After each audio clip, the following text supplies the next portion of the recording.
very word secrecy is repugnant in a free and open society. And we are, as a people, inherently and historically opposed to secret societies. John F. Kennedy's assassination on November 22, 1963, shocked the world. It appears as though something has happened in the motorcade group. Something, I repeat, has happened in the motorcade group. Gunned down while driving in a motorcade through Dallas, Texas. President Kennedy died at 1 p.m. Central Standard Time, some 38 minutes ago. The murder remains one of the greatest mysteries of the 20th century. There have been many theories put forth as to why he was killed. Some say that he threatened the Federal Reserve by daring to print money not backed by the central bank. Others say his decision to withdraw from Vietnam was the reason for his death. But there are other intriguing reasons why Kennedy was murdered that day. There are few who know that Kennedy was intimately involved in the beginnings of the secret space program.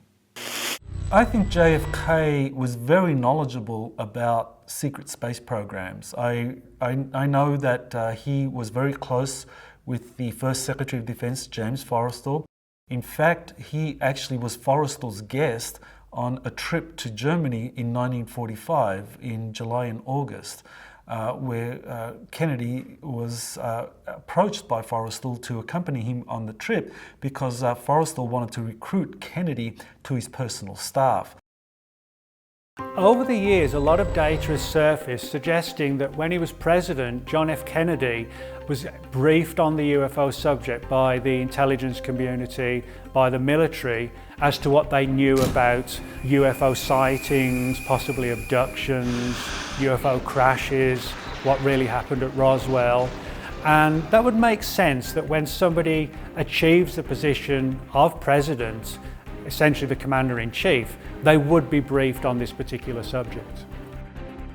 And actually in his posthumously published book called Prelude to Leadership, Kennedy in there describes being taken to see some of the advanced maritime facilities that the Nazis had developed, and he saw their production of the submarine fleets, and this was something that was very significant because it was many of these German submarines that were used to transport equipment and personnel over to Antarctica for the secret space program down there. And also some of these submarines, some early attempts were made to retrofit these submarines with some kind of anti-gravity technology, because a submarine, because it's designed to be able to go under the water, is a technology that could be easily deployed into space. If you just replace the propeller system, you replace that with some kind of anti-gravity device, and then you actually have the technology that could actually lift a submarine out of the ocean and up into space. So this was the sort of thing that was being kind of like developed in Germany, and later on I know that the US Navy did the same thing in the 1970s. They actually converted some of their nuclear attack class submarines, the Nautilus, into these early space prototype vehicles that could use to understand how the Navy could actually deploy ships in space.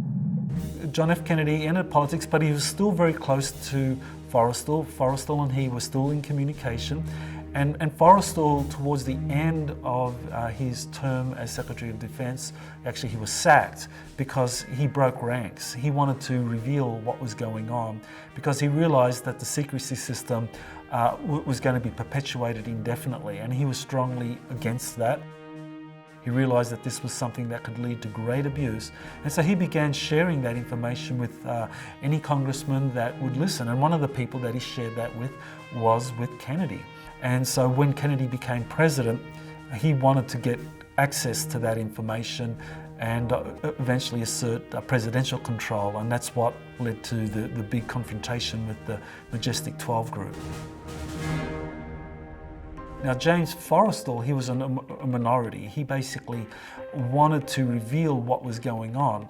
Other members in the Majestic 12 group basically saw Forrestal as a loose cannon, and so Truman, on the advice of the Majestic 12 Committee, sacked Forrestal as the Secretary of Defence, and basically, rather than allow Forrestal to go public with what he knew, they had Forrestal committed to the Bethesda Naval Medical Facility, and they had him confined on the 16th floor.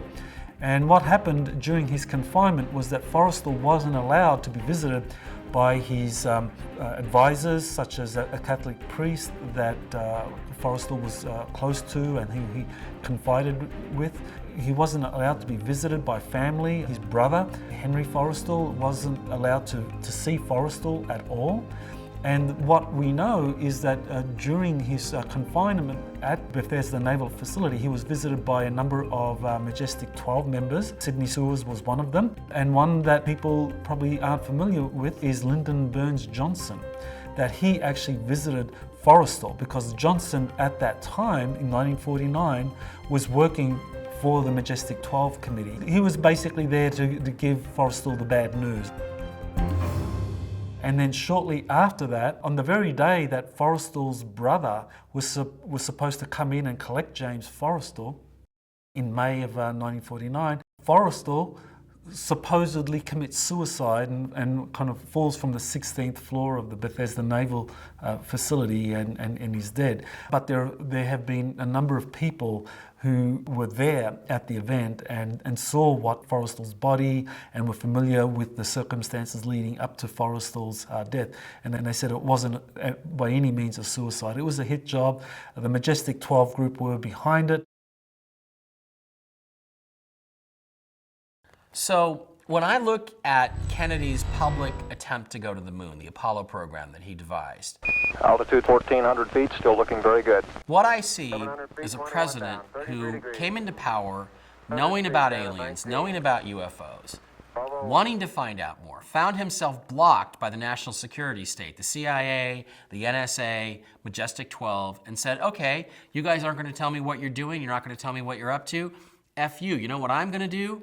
I'm going to create my own public space program, which is going to have a secret purpose, which is going to go to the moon and retrieve the technology that we know is there, and we're going to build our own secret space fleet. Man in his quest for knowledge and progress is determined and cannot be deterred. The exploration of space will go ahead. We choose to go to the moon. We choose to go to the moon.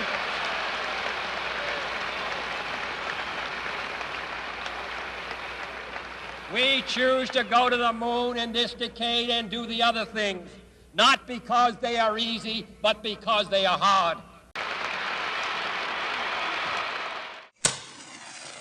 There's a really interesting memo. It's called the Byrne Memo.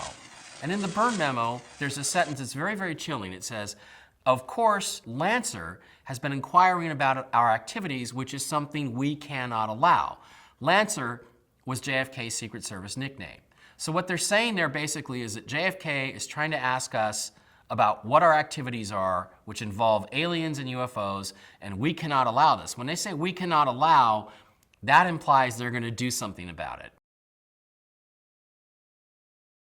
Are there any connections between possible secret space programs and President Kennedy? Some evidence suggests that there is. In June of 1947, a strange occurrence happened in the Pacific Northwest of the United States. Well, the Maury Island incident is one of the early, important, very interesting, controversial, engaging UFO incidents that we have in our history. So it was in June of 1947. This is right around the time of the Kenneth Arnold famous sighting of the so-called flying saucers. In the immediate aftermath of that at Maury Island in the state of Washington, occurred an incident that, to this day, you've got different people with different opinions on what happened there. But according to the story, there was a fisherman by the name of Harold Dahl who was in a boat. He claimed to have seen a number of aerial objects above him, one of which was in what looked like trouble, struggling, dropped slag or something like slag into the water.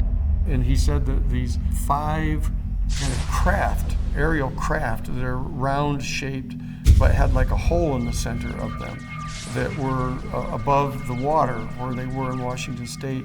And all of a sudden, this debris started falling out of one of them. There were 5 of them that were all around this other one that was in the center, this larger one. And the Air Force Base sent 2 people to investigate this, and these 2 fishermen guys said they turned over some of the debris to them, and these 2, a lieutenant and a captain, I believe, in the Air Force, that were assigned to do this investigation, and they were taking some of these materials back to the Air Force Base in a B-25, and it crashed and killed them.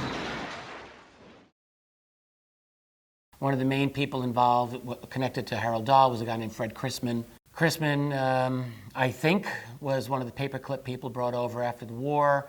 When I came across mentions of Fred Chrisman in the Kennedy assassination investigation conducted by Jim Garrison in New Orleans, I started to think, well, wait a minute, what Chrisman was Maury Island? What's he doing as a suspect in the Kennedy assassination? In addition to that, is a little bit of a follow-up by Kenneth Arnold himself. Kenneth Arnold was always a very reliable individual. I think everyone who met him felt this way about him. And Arnold was given a little bit of money by Ray Palmer of Fate magazine to do an investigative piece on Maury Island. So Kenneth Arnold goes to, I think, Tacoma, Washington, to set up his investigation and look into all of this, meet the players. And Kenneth Arnold, and he wrote about this in his book, The Coming of the Saucers, Kenneth Arnold said, my hotel room was bugged, wiretapped, we were monitored, and indeed there were a few things that would lend credence to that. There was too many moving parts for Maury Island, and I'm looking at it and I'm suspecting that Harold Dahl at first said, oh yeah, the UFO exploded, killed my dog, wounded my son, all these other things. And then later he seemed to retract all of that, which meant it was a hoax. But then at the very end, his widow is saying, no, it actually happened, and he changed his story because he felt he had to. There was too much light going on him, there was too much attention being paid, and then those 2 guys in the airplane went down. And then Chrisman pops up, you know, in the 60s, 20 years later, as a suspect in the Kennedy assassination. So I'm looking at this and I'm thinking, what's the connective tissue here? This is too bizarre. And so I start looking at the UFO reports of the 1940s, at the post-war period. And then I find Guy Bannister's name all over everything. You know, and Guy Bannister was another suspect in the Kennedy assassination conspiracy by Garrison. So Guy Bannister, I have the copies of his telexes and his airtels going back to Hoover directly on, you know, subject matter X, you know, and this is the X files. This is the origin of it. And these are X files. The UFO reports were marked X. And with his initials, WCB, or with Guy Bannister or Bannister. And I'm thinking, well, I know Guy Bannister for sure. He possibly was Oswald's handler during the assassination conspiracy in New Orleans. So what you have is a situation where something happened or seemed to have happened that did get the attention of the intelligence community, that involved some very shady characters, we're thinking Fred Chrisman, that involved the deaths of 2 U.S. military personnel. That was a UFO story that, to this day, I don't really know if we've got a definitive answer on what that was all about. So it's a heck of an interesting story.